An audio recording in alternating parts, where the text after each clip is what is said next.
I See Things Differently. A First Look at Autism by Pat Thomas. I See Things Differently. A First Look at Autism by Pat Thomas, illustrated by Claire Key. Do you know what it feels like to be worried or nervous or scared, or to feel different from other people? We all feel these things sometimes, but people who have autism feel these things a lot. You probably know someone with autism. It could be someone at school or in your neighborhood or even in your own family. You may have seen them behaving in ways that seem strange to you and wondered why they do these things. But even if you ask them, they might not be able to explain. In fact, some people with autism don't speak at all.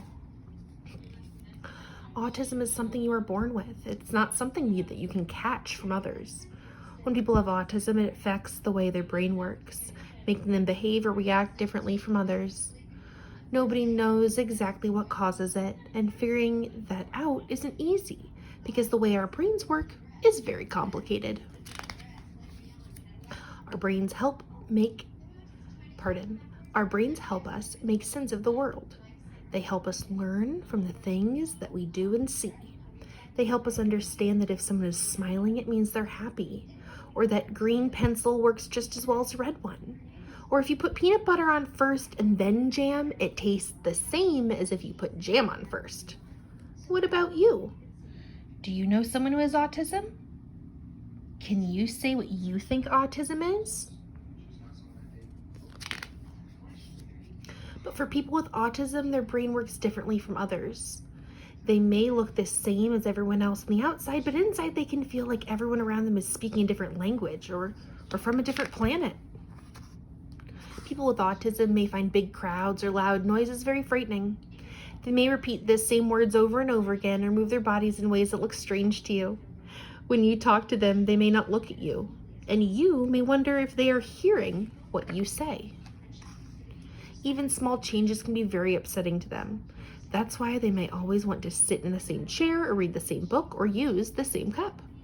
These habits help people with autism feel safer and more able to deal with all of the things they are feeling. What about you? If you know someone with autism, what are some of the habits that make them feel safe? Do you have habits that make you feel safe too? Most of us are pretty good at finding ways of ignoring things that we don't want to see or hear or do. But for people with autism, it can be pretty hard to ignore things. All the sights and sounds and smells around them come rushing into their brains like a giant wave. When that happens, they may feel lots of confusing feelings all at once. People with autism aren't bad or behaving wrongly, they're just different. And sometimes being different is a good thing. Some people with autism have amazing talents and skills. They may be good at music or painting or remembering things. They may be really good at math and understanding computer programs or fixing things. When people have autism, it can be hard for them to understand jokes or use their imagination or play pretend games. Being with more than one person at a time may be upsetting, and it could be hard for them to make friends. But we all need friends to love and support us. So if you know someone with autism, try and be a good friend. Be kind and patient and don't expect him or her to grow out of it. That won't happen. He or she will always see the world a little bit differently from others. But with love and support from everyone around them, people with autism can learn to feel a little happier and safer each day. The end. The end of this book gives ideas for how to use the book and also other books to read and resources for adults about autism. This has been I See Things Differently, a first look at autism by Pat Thomas.